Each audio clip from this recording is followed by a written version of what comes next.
recent Supreme Court decision of Duval against 11-13 Randolph Crescent. And this concerns the ability of a landlord to license a tenant's breach of a residential lease in a block of flats. So on the 6th of May 2020, by unanimous decision, the court concluded that in sanctioning tenants' alterations which were prohibited under the terms of the tenant's lease, so a complete prohibition, the landlord was in turn putting itself in breach of its enforcement obligations to other lessees within the building, where the leases contained a very common provision known as a mutual enforceability covenant. So why does this case matter as much as it does? Well, of course, as many of us will know who work in the real estate sector, the prospects of landlords and tenants doing deals outside of the strict terms of the lease is pretty common. It could be, for example, to relax an alterations covenant, perhaps a complete prohibition. It might be to relax a restriction on user, whatever it might be. It could be in consideration for payment of a premium. It's not uncommon for premiums to be paid in that situation, in which case it would be a valuable income stream for landlords. From a tenant's perspective, though, where you're saddled with a lease which is very restrictively drafted, and therefore, for example, you're permitted to do very little in respect of that flat, the ability to do sort of an off-piece deal with your landlord creates more flexibility. So as a result of those deals, the fluidity of the landlord and tenant relationship has been preserved, until, of course, we had the Duval decision, which cast doubt on the ability of the parties to do that without the landlord itself being put into breach. Now, when we conceived of doing this webinar, we pooled ideas, and I came up with the rather dramatic title, Duval, a landlord in shackles, a landlord chained. And Philip made the point to me, well, look, it's not just the landlords who are shackled, it's tenants as well. Because the fundamental point about this decision, as Philip and Mike will explore later on, is that landlords and tenants' freedom of ability to contract has been limited, and therefore the repercussions permeate for everybody and not just for one particular part of the landlord and tenant relationship. So for those of you that don't know us, I'm Favre. I'm a partner in the residential estates team at Cripps, Pemberton, Greenish. Joined today by my fellow partner, Mike Scott, who is a seasoned litigator in both commercial and residential disputes, the head of the real estate division. And I'm delighted to be joined by Philip Rainey, QC, who is the head of Tanfield Chambers, a big wave from Philip, a leading light in property law, I mean, universally acknowledged as such. And I think on last count has been in the House of Lords on no less than 6 occasions. So that's at least what your bio on your website says, Philip. In terms of structure, so you have all been to many lectures where they're fairly dry and you're sort of listening to what we have to say without any ability to become involved. We would like you to ask questions. There is a chat function. If we can answer the questions as we go through, we will, failing which we're probably going to have more time to do so towards the second half of the talk. A rough outline, and it's not prescriptive. The first part, we will give a summary of the case and identify a Duval covenant, and it's far wider than perhaps you might imagine at first blush. We'll then go on to talk about consequences and repercussions of the case, and in particular, remedies and damages that might flow in consequence of this decision, which, of course, many of you will be particularly interested in. And finally, in the last stage of our talk, we'll talk about how we might find some solutions to mitigate the Duval effect, and how we might ameliorate some of the outcomes that have been caused as a result of this decision. So I'm going to hand you over to Philip now with his summary. Afternoon, everybody. Duval concerned a residential block of 9 flats, each held on a long lease on similar terms. And since 1986, the landlord has been a lessee-owned management company, which is obviously important because in order to make any landlord and tenant problem worse, what you need is to make it into a neighbour's dispute as well, which is clearly what Duval was. The starting point with any L&T problem is always the lease. And so there are a couple of important points about the lease, which I want to mention. The first is what was actually demised and what was not demised. The lease of the flat in Duval was an internal demise. It demised the internal parts of the flat. It included the internal non-load-bearing, non-dividing walls, for example. But it expressly excluded, among other things, the outer and load-bearing walls of the building and any of the load-bearing or structural columns and beams. So essentially, the structural parts were not within the demise of the flat. The second thing to mention is what the covenants actually were, because clearly different leases are drafted in different ways. And when we're looking in due course at what is or is not a Duval covenant, we have to bear in mind what the actual covenants were. There were 3 of them, which were important. The first was a tenant covenant, which was a qualified covenant against alterations or improvements to the demised premises. So it was not to make alterations or improvements without prior written consent of the landlord. And it would be implied by virtue of the 1927 Act that consent would not be unreasonably withheld. There was then a second tenant covenant, which was an absolute unqualified covenant not to commit any waste, spoil or destruction in the demised premises, and not to cut, maim or injure any roof, wall or ceiling. And then finally there was a landlord covenant, which is a mutual enforceability covenant, which I'll come on to. It's in 2 limbs, but I'll come on and explain exactly what the landlord covenant said. The factual background was quite simple. The tenant of one of the flats asked the landlord's agents for license to do some improvement works. Part of it included removing part of a load-bearing wall at the basement level, so it was obvious that it was a breach of the absolute tenant covenant against cutting walls. A lessee of one of the other flats objected to the works and asked the landlord to get an undertaking that there wouldn't be any cutting of the load-bearing walls. That wasn't given, and so the battle lines were drawn and the claim was issued. It's important that the claim was issued before the works were done. So what it was a claim for a declaration, and it was the declaration which in due course was upheld by the Supreme Court. So it doesn't deal with questions such as injunctions and damages, which we'll obviously have to talk about. There were 6 broad things which the Supreme Court decided in the case. The first thing it decided was that was a construction point, because you had 2 tenant covenants, as I explained. So the Supreme Court said that on its true construction, the absolute covenant applied only to works which were not routine, but were works that were damaging or destructive of the building. So in other words, the qualified covenant took precedence. They said that on that construction of the lease, it was thought reasonable for the lease to seek to restrict works which were damaging or destructive of the building. Thirdly, they said that the obligation to ensure that the mutual enforcement clause was actually 2 covenants.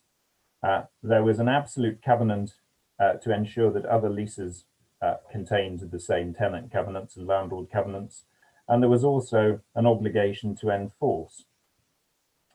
And that the second bit, the obligation to enforce, was a protective measure. The fourth thing they decided was that the enforceability covenant wouldn't have any practical effect if the landlord can simply give permission to carry out the works before another lessee makes an enforcement request. The fifth thing that the Supreme Court decided was that the landlord could not grant consent for works that fell within the absolute covenant without being in breach of the landlord's own mutual enforcement covenant. And sixthly and lastly, they decided that there was an implied term, that the landlord couldn't put it out of its power to enforce the absolute covenant by either licensing what would otherwise be a breach or waiving. So those were the six broad things which the Supreme Court decided. And I'm going to pick up on 4 points in a little bit more detail before I hand over to Mike to talk about identifying in practice what we might call a Duval type of covenant. So the first thing I wanted to go into in a little more detail was the correct construction point, where you have two covenants. And you do find this quite often in leases. You find a weaker covenant or a more relaxed covenant to do certain things, and an absolute covenant, which on the face of it is particularly wide. And in this particular case, all the way up to the Supreme Court, it had been thought that it was the absolute covenant which was the more important. So if it fell within the absolute covenant, then there was an absolute prohibition. And the Supreme Court disagreed, and they reversed it. And they quoted a 1937 case, Woolworth and Lambert, which says, it was necessary to exclude from the operation of the absolute covenant anything which fell within the qualified covenant and not the other way around.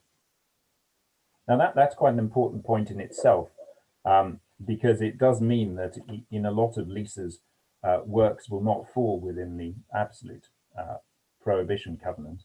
There's only in Duval, Mrs. Winfield, who was the tenant of the flat, she wanted definitely to cut a structural wall. So that was why she couldn't rely on the qualified covenant.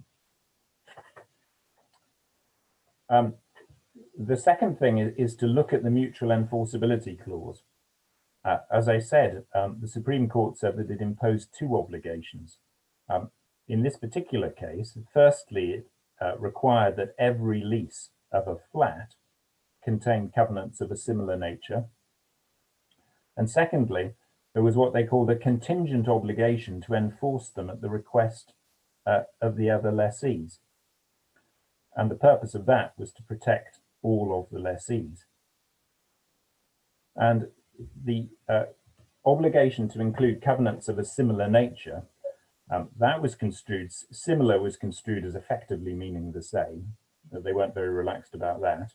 And they said it's a continuing obligation. So the landlord has to keep in place lease covenants of a similar nature, so you can't get out of it by varying leases and so on, which again is something we'll have to come back to. And it followed that the landlord couldn't put it out of its power to enforce. In respect of the second part of the covenant, then the actual wording was that the landlord would enforce if two things happened. First of all, that the lessee one of the other lessees made a request, and second, that the lessee put up security for the landlord's costs on a full indemnity basis. Now, Dr. Duval had not actually given the security for costs. So it followed that the contingency requiring the landlord to enforce hadn't actually arisen. And that's an important point, because what the landlord would have done if it had been free would have been to license the works before the request came in, before it was actually obliged to enforce. And that's why you get the point about the practical effect. And the Supreme Court said, well, it wouldn't have any practical effect if you could give consent effectively quickly and beat the other lessees to it. And that's what led to the third point I wanted to emphasize, which is the implied term. The Supreme Court said it's well established that the party who undertakes a contingent or conditional obligation may, and this is possibly important, may, depending on the circumstances, be under a further obligation not to prevent the contingency from occurring or putting it out of his power to discharge the obligation. But this was an implied term. It's not a general rule of law. And it's clear from the judgment that it follows from the factual background and the correct construction of the express clauses in the lease. And so about the implied term, which is my fourth and final point I wanted to go into, the actual implied term that they implied was a promise by the landlord not to put it out of its power to enforce clause 2.7, that's the absolute covenant, in the leases by licensing what would otherwise be a breach of it. But it seems to me that that's a decision on the particular facts of the case. The Supreme Court applied the usual test for an implied term, which is that it has to be necessary to give business efficacy, or so obvious it goes without saying, and that it was capable of clear expression and so forth. And the Supreme Court thought that it was highly relevant in terms of background. First of all, that the parties would have been aware that the leases were valuable assets, and that it was in the interests of the lessees to retain value. The parties would have understood that routine repair works were inevitable, and that the parties would have understood that it was sensible for the landlord to be able to approve routine works, but also that they would have appreciated the desirability of the landlord retaining possession of the common parts, including the structure, and having a role in the management of the building. Now, those factors, I would suggest, are important if you come to look at other forms of clause, because the Supreme Court was proceeding on the basis that routine repair works were inevitable and weren't caught by all of this. And that is not always the case with leases, which is where I now hand over to Mike, who's going to discuss in particular the different forms of covenant and identifying what is and isn't a Duval sort of covenant. So over to you, Mike. Thanks, Philip, and good afternoon, everybody. Well, it's not quite as simple a judgment, I don't think, as perhaps even I first thought, and I think many of us first thought. In trying to identify what is a Duval covenant, or what is a situation where the court might well find in the same terms and in the same way as they did in Duval, it isn't quite so straightforward. It is a bit more complex and nuanced than some of us might have thought. It's a question really of looking at all the covenants, how they interplay, and the specific circumstances of each case.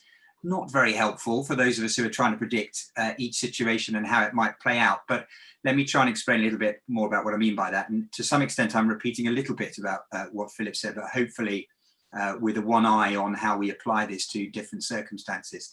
So we always start with the mutual enforceability obligation on the part of the landlord. And as we've seen from the case, and as Philip's explained, it's in two parts: grant all the leases in the same form. That's the first part of the obligation. So landlords can't just go around varying those leases willy-nilly. The second part of that obligation is to take action, if so required by the leaseholder, against another offending leaseholder of another flat who might have breached a provision in their lease. Often it comes with some conditions. Sometimes you can only use the mutual enforceability obligation if you can show that the breach affects your flat. So that might restrict it in some way. And another condition, as Philip alluded to, is that you need to provide an indemnity to the landlord or security for costs, for the landlord's costs, before the landlord's required to take action. So there's some conditions to the obligation often, but you can see how that mutual enforceability obligation could be used by a leaseholder, a sort of busybody leaseholder, if you like, in the building who wants to become the local building enforcer in relation to other leaseholders' breaches. They can use the mutual enforceability obligation to act through the landlord to enforce some of these provisions.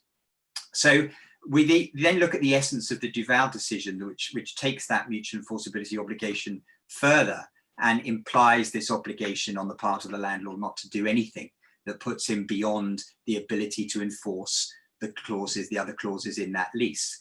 And without imposing a limitation of that kind, as Philip said, it would make the mutual enforceability provision a bit of a nonsense.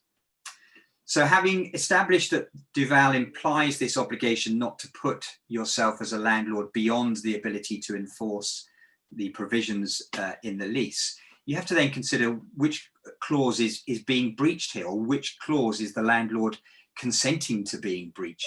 And in Duval, of course, we had the two clauses, the alterations clause where alterations could be carried out with the consent of the landlord, and then the other absolute prohibition clause, which was not to commit waste, spoil and destruction, or cut, maim or injure any roof, wall or any other part of the ceiling. And those bits were actually outside the demise premises.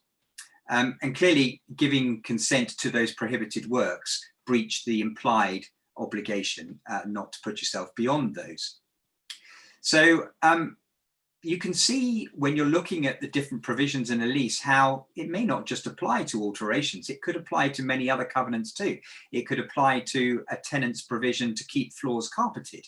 It could apply to a tenant's provision not to keep pets. So if a landlord grants licenses to allow a breach of those covenants, they are putting themselves beyond the ability to enforce those covenants. So you can see how it could have quite wide-ranging effect. And so we need to look at what problems are introduced by the Duval finding in order to consider whether it does have these very, very far-reaching effects. So when I first began to look at Duval, I thought, well, it presumably works outside the demise premises, works that are being anticipated to take place to the voids or to the structural walls or to other parts that are just outside the demise premises. Presumably that's okay because it's not governed by the lease, because it's not within the demise premises. Therefore, the Duval covenant doesn't kick in. Therefore, the only thing that you can do as a complaining leaseholder is sue for trespass or nuisance or whatever other common law remedies you might have.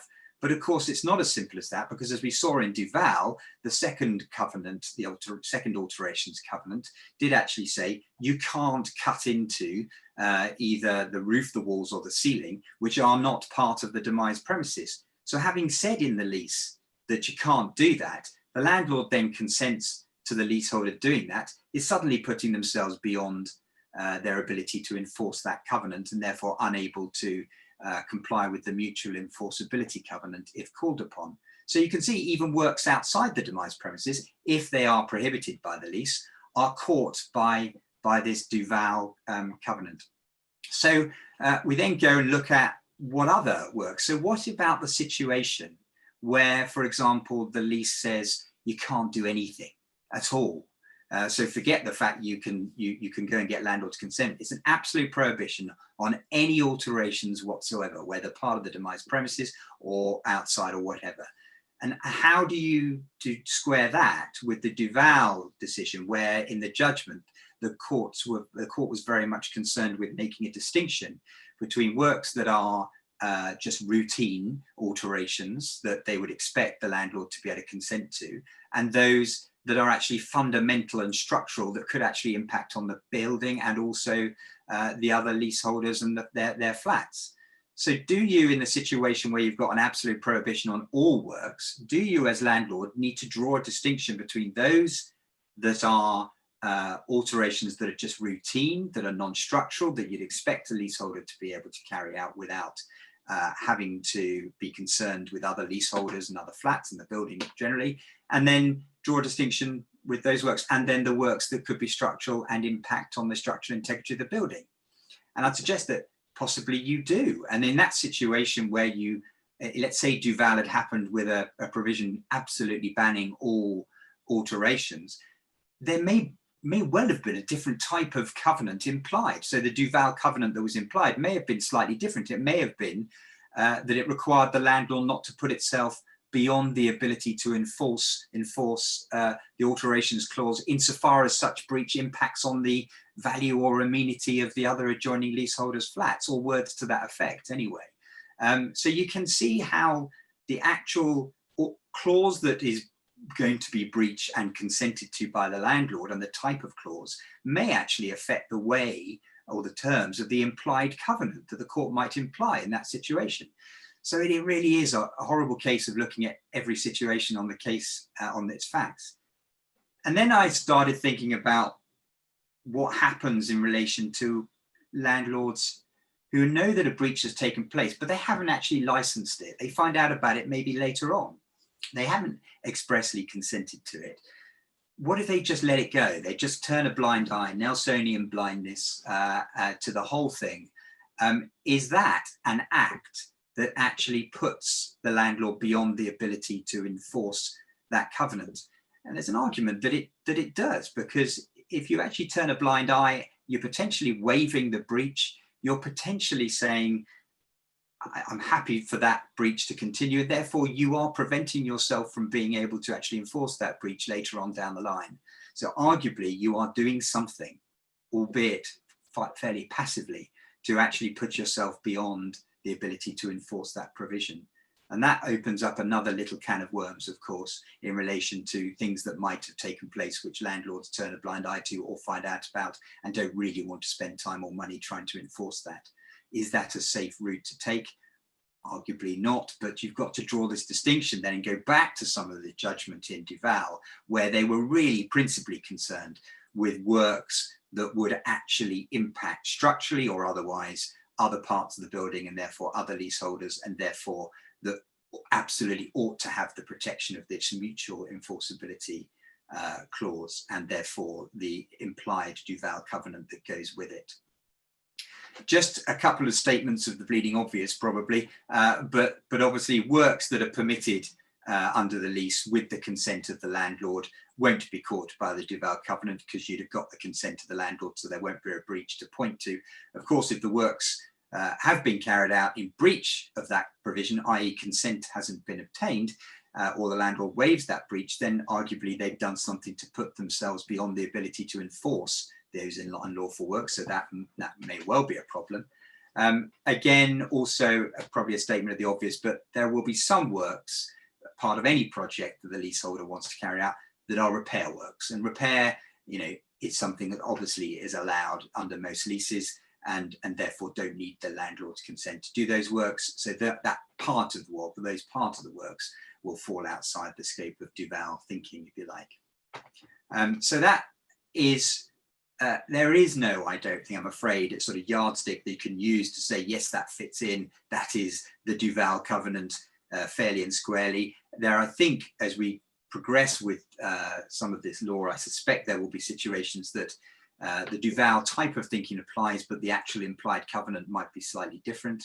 And there'll be some situations where you can point to some of the thinking in the judgment and say that this is a provision that isn't intended to be caught by that precedent. But at the moment, it's sort of all out there for grabs, isn't it, Philip? I mean, I don't know if there's anything that you wanted to add in terms of what I've said, particularly perhaps in relation to drawing this distinction between alterations that are routine and alterations that are more structural and more concerning to other leaseholders. Yeah, I think that probably is a key thing to be explored. I mean, at the moment, Duval is so recent that there's no subsequent case which has had to apply it to different facts to give us any guidance. But the Supreme Court didn't think that it's the way it had interpreted Duval was going to cause a problem. Because one of the things the landlord argued, obviously, was he said that it would confer on the other lessees the power to veto repairs or renovations or improvements, however capricious or unreasonable his or her intentions might be. Or that even if somebody wasn't particularly against, they might be an absentee lessee who's difficult to get hold of, so you just don't know what they think. And then the Supreme Court said the flaw in that submission was that it misunderstood the scope of the express clauses, because it said the absolute prohibition didn't cover routine repairs, renovations, and so forth, so they wouldn't be covered. But in a different lease, you could have a much more tightly drafted restriction, or it could be something which is absolute, like the flooring covenant. And in those circumstances, I would have thought you could argue that the implied term would have to be different, because it can't improve the business common sense of a lease to say that a landlord can't permit a tenant to commit to do some innocuous improvement to their flat. How does that help everybody over 100 years or 200 years of a term? So it seems to me that the implied term would be rather different in that kind of case, I would have thought. And that's the key, isn't it? It was introduced for best business efficacy reasons. And so if you keep that as a guiding light, you can see that in some cases, the Duval implied covenant should be different, or in some cases may not be relevant at all. Yeah, that's right. In discussing it, Lord Kitchen gave a couple of examples of older cases which were the source of this legal principle that you can't put it out of your power to enforce. So in one of the older cases, the particular implied term was held as only extending to direct acts of a party and not to indirect and unforeseen consequences, which might follow from other acts which were on the face of it quite innocent. And that might be relevant, I would have thought, to something like when you were talking about perhaps terms of a lease extension, and whether or not, I think we're going to probably discuss that, or I think Anna might have some views on this as to whether or not landlords can simply allow the tribunal to amend the terms of a new lease if you applied under the 93 Act. And then in the well-known, one of the agency commission cases, the result differs depending on the particular terms which some commission agent has entered into as to whether or not you can do something to prevent them obtaining their commission. And the Supreme Court referred to Luxor and Cooper, which is one of the leading cases on that.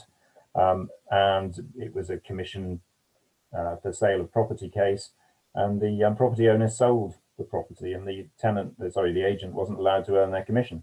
And the House of Lords said that on the particular facts of that case, there was no implied term to stop that from happening. So I think it is quite fact sensitive. And I think that there are some doom mongers who say that Duval prevents people doing anything. And I think they're probably wrong. I think that's... let's hope they are wrong. And what I'd say is it's tricky for landlords because they're put into the invidious position of trying to work out whether or not the works in question constitute works in the nature of spoil or waste, which was the terminology the court used. And obviously was reflected in clause 2.7. So it's an unenviable task for estate managers, asset managers who are confronted at the coalface with having to make these decisions to have to distinguish in that fashion. So I think, and where of course we're all looking for certainty around things at the moment, pending any judicial decision on it, we really don't have any at all. I'm slightly conscious of time, so I just two very quick points. Obviously, the ramifications of this case will also feed into both statutory and voluntary lease extensions. Insofar as if a landlord has covenanted to grant leases in similar terms, and there's a mutual enforceability covenant in leases, that will impact upon the ability of the parties to negotiate out restrictive covenants. That might also apply in the case of a collective enfranchisement, where you have a number of participants in a building, typically not all of the flat owners, but a handful, and they will contract in a participation agreement to vary their leases in perhaps fundamentally different terms. And of course, tenants who are pitched against their landlord ultimately become freeholders themselves, therefore have the Duval obligations that we've seen that are imposed on landlords imposed on them, and can come a cropper if any of the other non-participating flats get wind of the fact there's a proposed change to the lease in a fashion which might prejudice them. And you can see there might be a case therefore preemptive proceedings to be issued against the new freeholder company, who also of course constitute the tenants of that building. So therefore the ability of the parties when going into collective is now circumscribed, and we have to be much more cautious about what we recommend clients will and won't agree. So that brings us on to the next part of the talk, which is talking about consequences, and Philip's just going to talk about freedom to contract between landlords and tenants. Yes, thank you. I think probably actually at this point I can see that there are a couple of questions which we could probably answer at this point, because the consequences involves the remedies. And one of the questions we've had is, what was the remedy? Was the remedy to reinstate the walls? The answer is no, it wasn't. The lessee got in first. and applied for a declaration that the landlord couldn't grant the license. So the remedy in the case was simply a declaration as to what the landlord couldn't do. So we don't have any guidance as to what would have happened if the tenant had been a bit slow. Would the court have ordered the walls to be reinstated? And there are some quite interesting points about that, which one can come on to in due course, because for a start, if you think about it, the case is being brought by one lessee against the landlord, not being brought against the tenant who did the work. Because unless the lease has a direct enforcement covenant or is a part of a letting scheme, then one lessee can't enforce directly against another lessee. So Mrs. Duval couldn't sue the tenant of the other flat directly. They had to sue the landlord. So in short, it's not at all clear from Duval what would have happened had the tenant, had Dr. Duval been slow.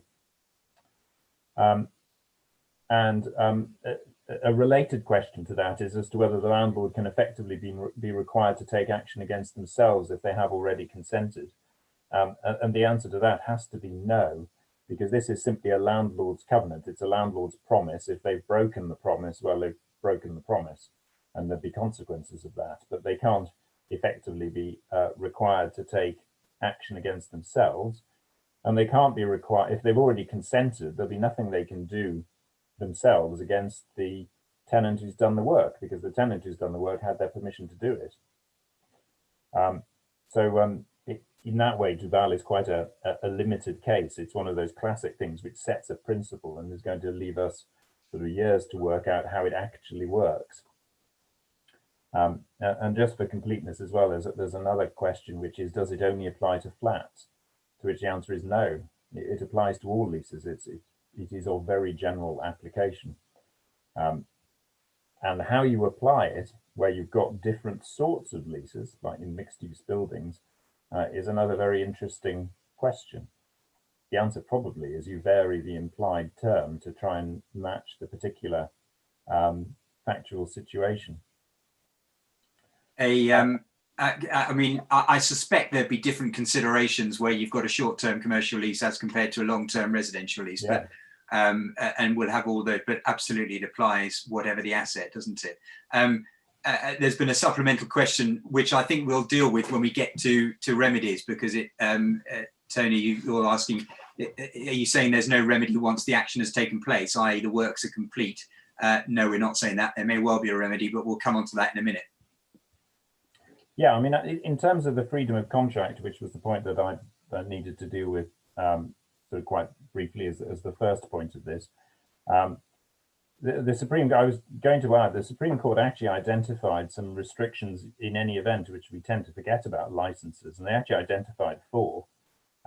They said, first of all, a covenant for quiet enjoyment always means a landlord can't grant a license for anything which would breach that, such as regular excessive noise.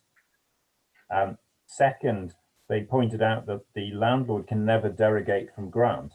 So a landlord could never lawfully permit a lessee to cut a load-bearing wall in such a way that it interfered in the right of support, for example. The third thing they pointed out was that the landlord can never license a nuisance.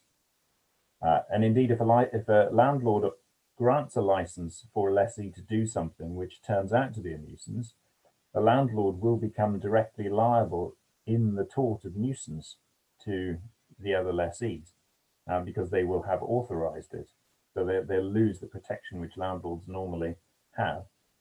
And the fourth thing they pointed out was that the landlord will always be under a covenant to maintain the structure, exterior, etc. So the landlord could never grant a license which allowed a tenant to do something so extensive that it effectively meant they were no longer complying with their own covenant.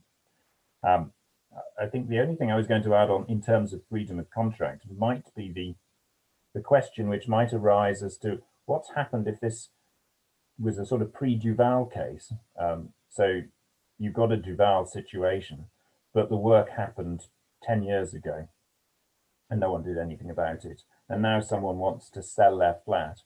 and they say we want a retrospective license to regularize it.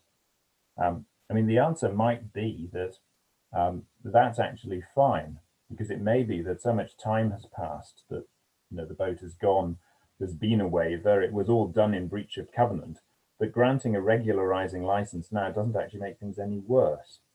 And so that might be acceptable, because I don't suppose the House of Lords, or the Supreme Court rather, would want to make flats unsaleable.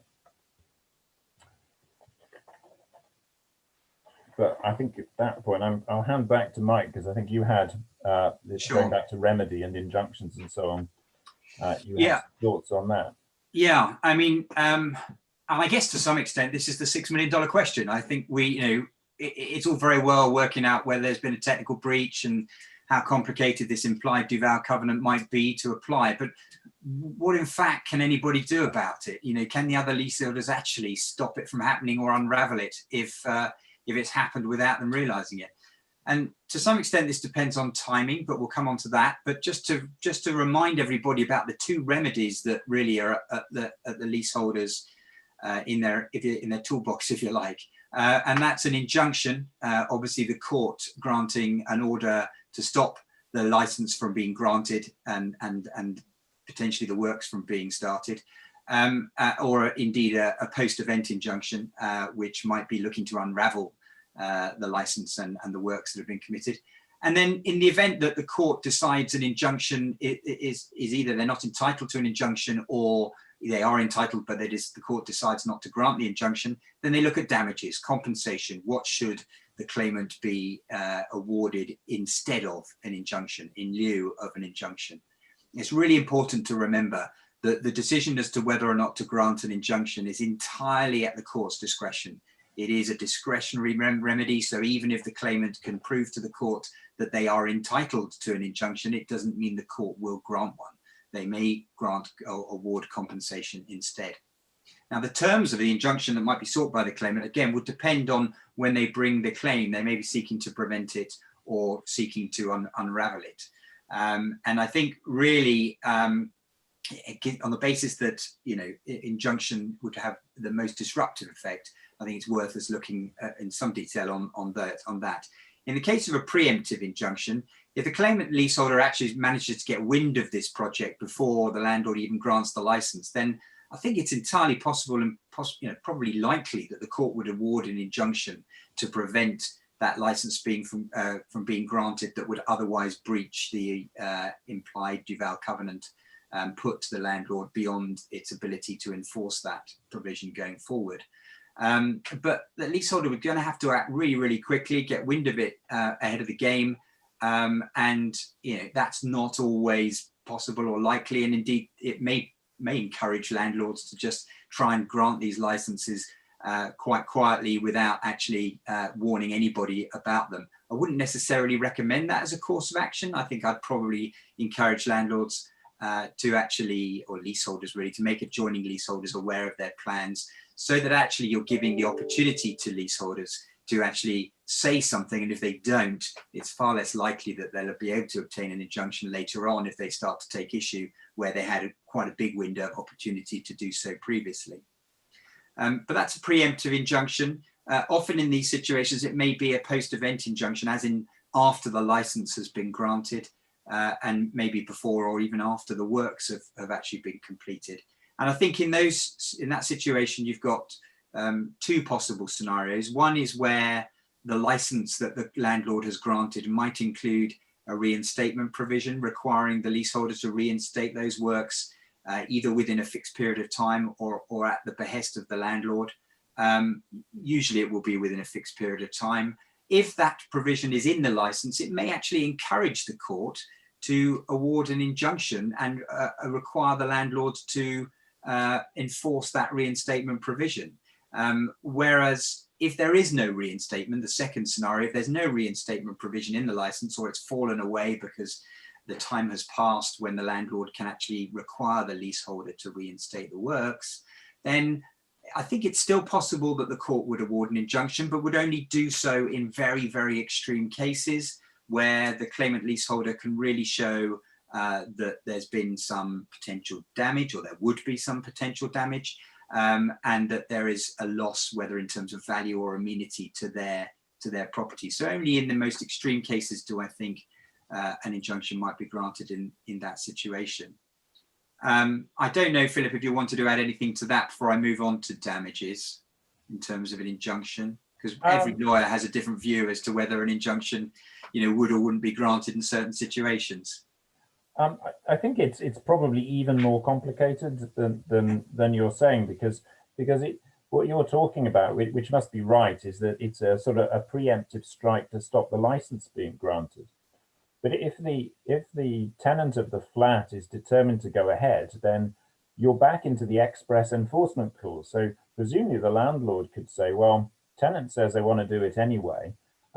If you want me to enforce, you'd better provide me with security for indemnity for costs.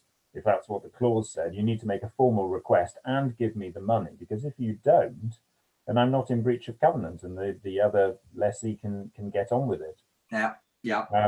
And similarly, if we're in a situation where the work has started, say, by a tenant who hasn't got the landlord's license, and they're looking for some kind of retrospective consent halfway through the building works, then again, it's really a matter for the enforcement clause, I would have thought, at that point, because the landlord will say to the other lessees, well, look, you want me to try and injunct them.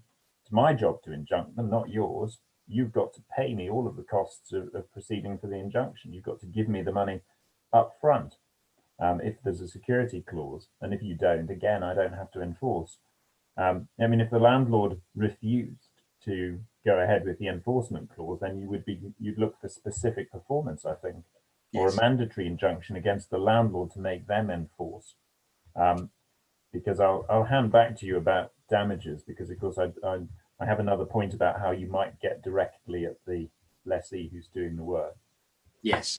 Okay. Well, but so bearing in mind here, our claim is against the claimant leaseholder's claim, if you like. So the person who's upset about all these works carrying on has a claim against the landlord. So what if the court decides not to grant an injunction? What sort of damages might the court be prepared to award to a leaseholder who's complaining about the landlord not or consenting to these works? There are two types of damages. There's the damages that are awarded in lieu of an injunction. So the claimant has proved to the court that they're entitled to the injunction, but the court has decided not to grant it. And then the second type of damage is damages for breach of contract, breach of the implied Duval covenant, I think. But it's the first type we're probably most interested in, because in most cases that's what will be relevant. We've got there are a few guidelines that the courts adopt when deciding whether or not to grant an injunction or not, or award damages. They basically look at whether the injury to the claimant is small. They look at whether that injury is capable of being compensated in money, and whether that compensation would be a small amount of money. And then finally, they look at how oppressive it would be to grant an injunction in that situation. So you can see that there are different situations where the court might well take the view that it's oppressive to grant an injunction in this situation, and that actually the compensation that might be granted to a leaseholder who may not actually be impacted that much by this might well be rather small. So it may well be entirely appropriate that damages be granted in this situation. The guidelines I've just set out in terms of damage being small, mandatory payment and oppressive, set out in an old 19th century case called Shelfer, which you may have heard of and many people refer to. The courts recently have started to sort of move away a little bit from that and start to say that is your starting point, but you also need to take into account the conduct of the defendant. So the conduct in this case of the landlord, have they been very high and mighty and arrogant in the way that they've broached this, in which case the court is perhaps more likely to award an injunction. And also there have been some cases most recently, particularly this year, there's been a right of light case where there have been quite large awards of damages, which doesn't seem to have put the court off at all. So in that situation, you might say, well, that's a large amount of compensation, so surely that should mean an injunction should be granted. Not necessarily so, it seems. So it's becoming far more complicated and far more tricky to anticipate when an injunction might be granted and when damages might be appropriate. But if you take a very basic rule of thumb now, And a very basic guideline that the courts seem to be adopting is if they decide that damages are appropriate, and I think these are cases where they might, what would they look at in terms of an appropriate level of damages? They will start looking at perhaps whether the landlord has received a premium for giving consent. And often landlords do charge a premium for giving consent for works that would not otherwise be permitted because they add value to the apartment. And it may well be that looking at some of the guidelines in the case law, the courts say, well, landlord, let's say you've charged £100,000 for that consent.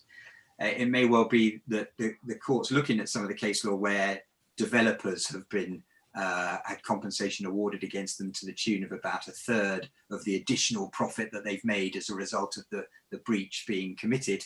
That the courts might say, well, okay, landlord, you need to hand over about a third or whatever percentage they come up with of the premium that you received in return for that consent. So if you received 100,000, you've got to hand over, 30 odd thousand or whatever. But that would have to be shared potentially among all the potential claimant leaseholders who could successfully bring a claim against the landlord. So, you can start to see how it may not actually be worthwhile for many claimant leaseholders to start waging this war, where there's not a big pot of gold at the end for them, if indeed that is their Sorry, Anne. I was just going to say, I suppose that's one of the factors that feeds into sort of the proportionality and the benefit and risk analysis that you need to carry out at the beginning of any exercise where you're considering whether or not to give consent. I'm mindful of the time. We're about 8 minutes to, so we should probably move on to solutions. Yes.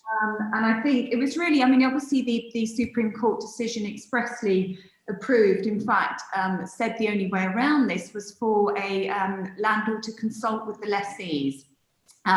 So you're putting the lessees on notice of impending works, and if you can procure their agreement to the works, even if in contravention of a prohibition on alterations, that would be acceptable.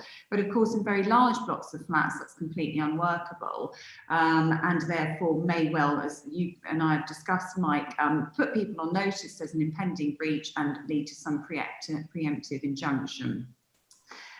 We can beef up licenses, perhaps put stronger indemnity provisions in. There are things that can be done with licenses, but of course the devil is in the detail, and they do need to be commercially palatable. Excuse me, so there is no one-size-fits-all approach with that. Did you want to say something about either of Section 84 or surrender of part, Philip? Yes, Duval obviously only applies if there is a lease. Surrender of part is almost certainly not going to work because in Duval, the structural wall wasn't demised in the first place. So if you've got any lease left, there'll be covenant in it. Surrender of whole would work. It's a pretty extreme thing, but at least in principle, it would be possible for a tenant to surrender a flat, the landlord to do the work and then relet it. Unlikely if it's the tenant's flat, but it's an important point if you're thinking about renovating a block and you're the landlord and you want to buy flats in, unless of course there is a covenant you sometimes find where the landlord covenants that they will comply with the covenants as if there were a lease in respect of any flat they've got in hand. But surrender is something which can be looked at, as indeed is the landlord simply doing work themselves, and not as agent for the tenants. But that's another possible workaround, is for the landlord to do some works to the block. Section 84 shouldn't be forgotten. That's Section 84 of the Law of Property Act 1925, which allows the upper tribunal to discharge or modify restrictive covenants affecting the user of land. And that applies where it applies to leases as well as freeholds if the lease was granted for a term of more than 40 years, which will always be the case, you would think, with flats, and more than 25 years of the term have expired. Again, so, if you're beyond 1995, or if the lease was granted before then there will be jurisdiction under Section 84. And a landlord could apply. Now, whether or not the upper tribunal would vary or modify a covenant to allow particular work to go ahead is very fact sensitive. But it does seem to me that if you had an extreme situation of all the lessees bar one are in agreement, you've got one difficult person and you've got a very tightly drawn lease and the work is not going to cause any harm to anyone, then this might be a route you could go down, because the upper tribunal has the jurisdiction to vary or more likely to authorize the particular works while leaving the covenant in place. I think the other point I just make very quickly is in respect of statutory lease extensions. And of course, if as a tenant you could persuade a tribunal that a wholly restrictive covenant, for example, a complete prohibition on alterations, fell within the definition of a defect under the 1993 Act, then that, and you had a determination to that effect that that covenant should in consequence be varied, then that would be a complete defence for any landlord in terms of its enforcement obligations to other leaseholders. But of course, persuading a tribunal as a tenant of the merits of that case is a whole separate argument.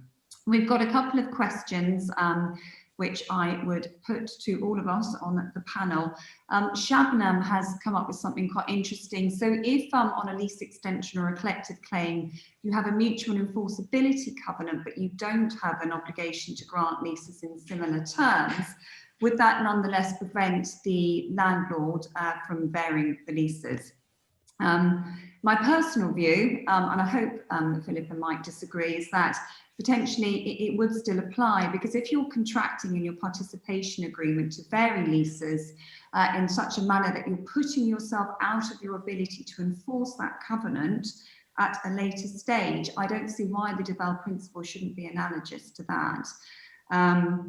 Obviously, if you have a covenant to grant leases in similar terms, that would help. So I think you would need to proceed with caution in those situations as well. I don't know if either Philip or Mike has something to add. I'm not sure, actually. I mean, I can see the argument that if it might be slightly odd to find the enforceability without a requirement to keep the leases in the same form. But on the face of it, if you just had an enforcement covenant, but you were free to contract on any terms that you like, then it may be that it wouldn't, particularly in a lease extension context, that it wouldn't be any bar to agreeing fresh lease terms. Well, that's positive news. I hope you're pleased with that, Shabnam. And the last question we've got from Tony. So the question is, would there be a negligence claim against the landlord if the landlord licensed the works and then there was some sort of injunctive relief or whatever later on, perhaps a reinstatement obligation? I think it's a contract claim. I mean, the landlord's in breach, so you sue the landlord for breach, and you will receive damages for whatever loss that you can establish. I mean, I think the one thing which we haven't mentioned, I only mention it in passing, we've been talking always about suing the landlord. There is a possibility of suing the tenant, which is if the tenant is sort of in on it and they're cooperating with the landlord to get around the covenant, then you may be able to sue them in economic tort for either inducing a breach of contract, that's inducing the landlord to breach his contract with the other tenants, or conspiracy to cause loss by unlawful means, the unlawful means being the breach of the implied term or the breach of the mutual enforcement covenant. Now, obviously, we don't have time to go into those in detail, but there is one example case dealing with consents to sublet, where in breach of covenant, a lessee and a subtenant entered into a sublease, and the landlord sued them in conspiracy, the pair of them, and actually got an injunction requiring the sublease to be undone. So in an extreme situation, you may be able to use economic tort to get a remedy against the tenant who's doing the works. And that's another thing to think about. We have another question, don't we, from Freddie regarding where you've got a provision not to or to keep your flooring carpeted, but it's a regulation, and you have a provision allowing landlord to vary regulations. would that be an absolute, I suppose, similar to an absolute covenant that they'd be putting themselves beyond by varying the regulations? I think actually that would be one of those situations which Duval was not intended to affect, because it is a fairly routine and fairly minor thing that is being varied, and that's why it was within the regulations, and it's quite within the landlord's rights to vary those regulations without being at risk of the mutual enforceability provision and the implied covenant that goes with it. I don't know if you agree, Philip. Yeah. Nodding I'm taking as being hopefully agreement. So hopefully that answers that one. We're finished, aren't we? I mean, was there we've run out of time. Was there anything you wanted to add, Philip and Anna, before we close? I mean, it doesn't stop us going on a little bit, but people may need to leave, of course, and they should feel free to do so. The only thing I've got on the sort of list of notes of things which we might mention and haven't mentioned at all is the point you get that there are probably blocks out there, quite likely tenant owned, where they've possibly enfranchised or done a voluntary freehold acquisition, and then they suddenly get the Duval decision, and then they suddenly realize that their leases are all they're in exactly the Duval situation. And they, in light of Duval, they no longer think that their lease terms are a good idea. When I say they bar one person who is the wannabe building enforcer. Yeah. What can you do about it? And the one thing we haven't mentioned is the ability to apply to vary all of the leases under Part 4 of the Landlord and Tenant Act of 1987, if of course it's a residential case. And applying to the tribunal on the basis that all of the lessees plus the landlord, or all lessees bar one, plus the landlord wish to vary the leases. It can't be done without all of the leases being varied in the same way, which clearly it can't if it's a Duval case. At least arguably, it would seem to be a classic case for getting a tribunal order to relax it and to put the lease onto a more sensible, flexible footing. Mm. Yes, because of course the easiest way through all of this is to get the consent of all the leaseholders. Not always easy, but in smaller buildings more practical than would otherwise be the case. But that's of course the bulletproof way of dealing with Duval. So it's 1:05. We should probably wrap it up there. So a very big thank you to everybody who joined us today. I'm sure you're zoomed out, but it's been very good to have your company. Huge thanks to you, Mike and Philip, for your contributions, and we look forward to seeing everybody again soon. Thank you very much. Thank you. Yep, thank you, everyone. Thanks for listening. Bye.